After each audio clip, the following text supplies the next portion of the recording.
안녕하세요. 오늘은 똥손에 대한 이야기를 해볼까 합니다. 똥손 하니까 참 어감이 좀 그렇지만 다육이를 처음 시작하는 분들은 이 다육이의 특징을 잘 모르기 때문에 좀 까칠한 다육이들은 피하는 게 좋을 거라고 생각을 합니다. 그런 똥손들은 절대 구입하지 말아야 하는 품종들을 전체적으로 한번 이렇게 모아봤습니다. 가장 이제 똥손들이 피해야 할 다육이 1위 아마 이 버클리금일 거라고 생각합니다. 버클리금 자체가 워낙 이 이제 교배종이다 보니까 이 국내에서 이제 태어난 아이거든요. 그러다 보니까 이 여름에 특히 고온 다습할 때 아주 약한 이 품종입니다. 그러나 어떤 다육이보다도 매력적인 품종이기 때문에 모든 사람들이 한 번은 이렇게 손을 대봤을 법한 품종입니다. 그렇지만 대품을 만나볼 수 없는 그런 까칠함이 묻어있는 품종이기 때문에 처음 이렇게 다육이를 시작하는 분들은 나중에 이 다육이에 대한 경험이 많이 쌓았을 때 한번 키워보는 그런 다육이라고 말씀드리고 싶습니다. 2위 환엽 블러처스입니다. 이 다육이 같은 경우는 전문가, 그러니까 다육이에 어느 정도 프로페셔널한 이 분들도 정말 꺼려하는 이 품종 중에 하나고요. 저 또한 이제 이 아이는 절대 키우고 싶지 않은 품종입니다. 워낙 여름에 약하고 국내 여름은 아마 이 환엽 블러처스는 이제 절대라는 것을 말씀드리고 절대 크게 자랄 수 없고 예쁘게 자랄 수 없는 그런 품종이라고 이제 결정이 지어진 2019년입니다.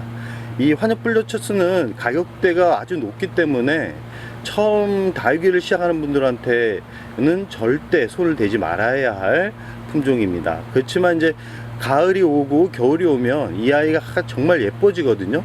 그때 이제 혹해서 이렇게 구입을 하시다가 여름에 폭삭 주저앉거나 폭삭 하늘나라로 가는 그런 경험을 하게 될 겁니다.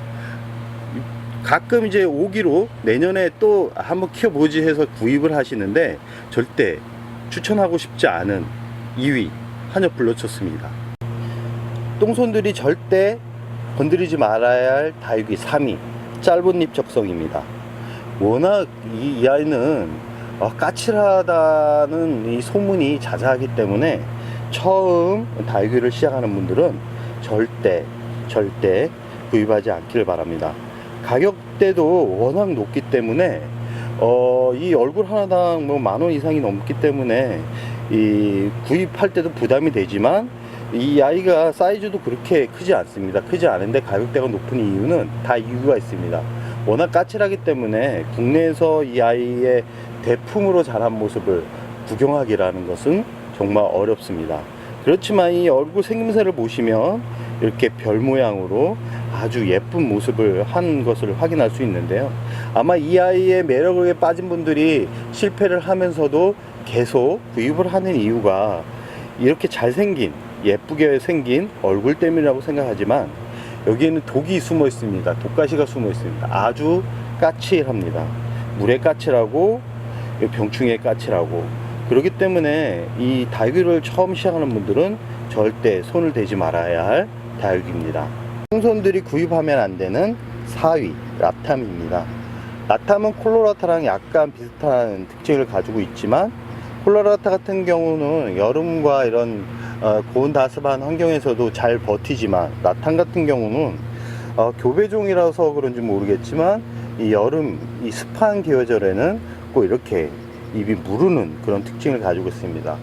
이 클만 하면 무르고 클만 하면 무르고 그렇지만 이상하게 생명력만큼은 강합니다. 지금 보시면 영상에 보시면 아랫잎이 다 죽었는데도 생장점을 제가 뜯어냈다라고 예전 영상에 올린 적이 있는데요. 아마 재생 목록을 찾으시면 아마 그 부분에 라탐 키우는 방법에 대한 이야기를 해준 적이 있을 겁니다. 아마 그 부분을 확인하시기 바랍니다.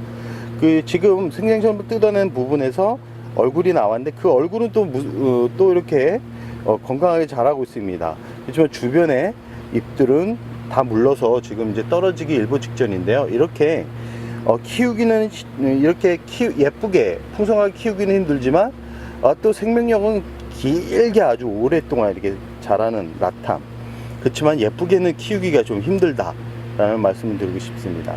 그렇기 때문에 똥손들은 이 라탐은 조금 피해서 나중에 내가 다육이를 어느 정도 잘 키울 수 있다라고 생각이 들 때 한번 키워보라고 말씀드리고 싶습니다.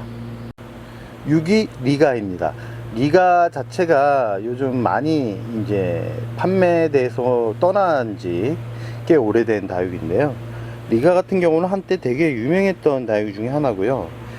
잎이 잎 주변으로 이게 뭐라 해야 되나, 주근깨처럼 이렇게 다닥다닥 하면서 핑크빛으로 물이 드는 참 특이한 다육입니다.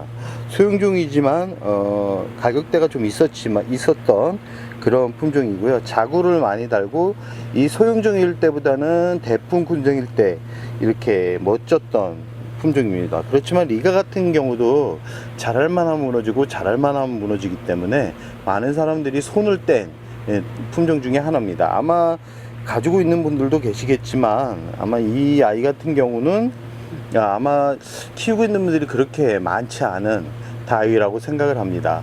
그렇지만 까칠하기 때문에 처음 이렇게 다육이를 접하는 분들한테는 추천해주고 싶지 않은 대표 품종입니다. 6위, 똥손들이 절대 구입하지 말아야 할 아이보리입니다. 아이보리 같은 경우는 아이보리 색이 워낙 예쁘기 때문에 이 매력에 많은 분들이 이 아이의 매력에 빠지고 있는 상태인데요. 저 또한 아이보리를 매해 이렇게 건강하게 키우기가 쉽지 않은데도 자꾸 구입을 하는 거 보면 이 아이보리만의 매력이 아주 많다라는 것을 알 수 있는 부분입니다. 아이보리 같은 경우는 좀 키우는 방법을 좀 설명을 해 드릴게요.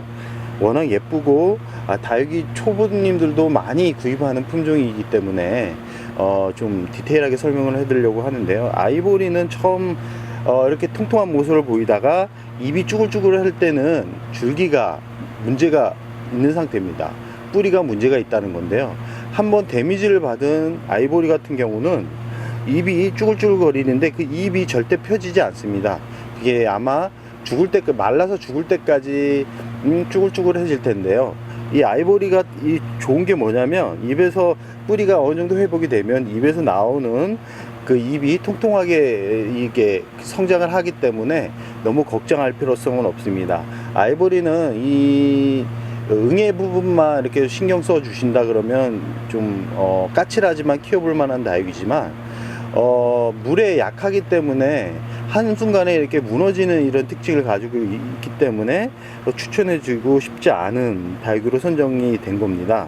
그렇지만 나중에 꼭 키워보라고 말씀드리고 싶은 이 품종 중에도 꼭 들어가는 아이보리입니다. 아이보리는 물을 과도하게 주면 한순간에 무너져 내릴 수 있기 때문에 물에 좀 인색해야 되고 강한 햇살보다는 약간은 은은한 햇살에서 키우라는 말씀을 드리고 싶습니다.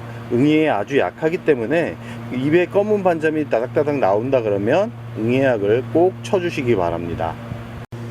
7위, 이 금황성철화, 이런 약간 솜털 모양을 가지고 있는 이런 국민다육이 같은 경우는 여름과 고온 다습에 아주 약한 품종이고요. 이 까치벌레의 아주 이 공격 대상 1호입니다. 그렇기 때문에 다육이를 처음 접하는 분들은 이렇게 솜털이 있는 모양의 다육이는 피하는 게 좋습니다. 물 주기에도 참 이게 좀 애매한 다육이들인데요. 물이 자주 고여 있으면 그쪽으로 곰팡이가 많이 생기기도 하고 잎이 물러서 떨어지는 경우를 허다하게 볼 수 있습니다. 그렇기 때문에 이렇게 잎이 솜털 모양으로 이렇게 다닥다닥 나오는 품종들은 후에 키워보라고 말씀을 드리고 싶습니다. 바로 8위 글로블러사입니다. 이 글로블러사 같은 경우는 거의 대품을 보기 힘든 이 대표 품종이 있는데요. 이 글로블러사가 이 단풍이 들면 아주 화려한 다육이 중에 하나입니다. 그렇지만 여름과 강한 햇살에 약하기 때문에 많은 분들이 키우다가 이렇게 실패를 한 대표 다육이 중에 하나입니다. 그렇기 때문에 이 가격 대비도 가격도 많이 착해지긴 했지만 그래도 1년 이상을 키우기가 참 힘든 이 품종입니다. 키울 때 나는 정말 이 아이를 키우고 싶을 때는 이 강한 햇살보다는 은은한 햇살에서 키우는 것을 추천드리고요. 물을 최대한 아끼시는 게 이 아이를 오랫동안 감상할 수 있는 비결이라는 것을 말씀드리고 싶습니다. 이 구이인가요? 하도 많다 보니까 이제 이 순위도 까져먹게 되네요. 이 핑클루비입니다. 핑클루비가 한때 많이 시장에 판매가 되었는데 어느 순간 이 자체를 감췄습니다. 그 이유가 고온에 약하기 때문입니다. 고온에 약해서 입이 후두둑 떠들어지는 그런 특징이 있고, 입이 맨질맨질해서 화상을 잘 입는 그런 이 품종입니다.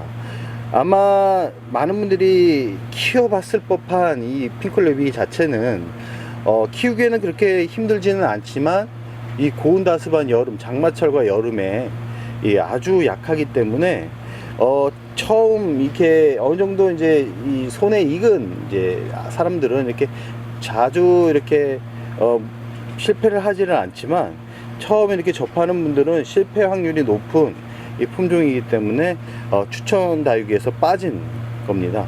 그렇지만 한 번은 꼭 키워보라고 말씀드리고 싶은 품종입니다.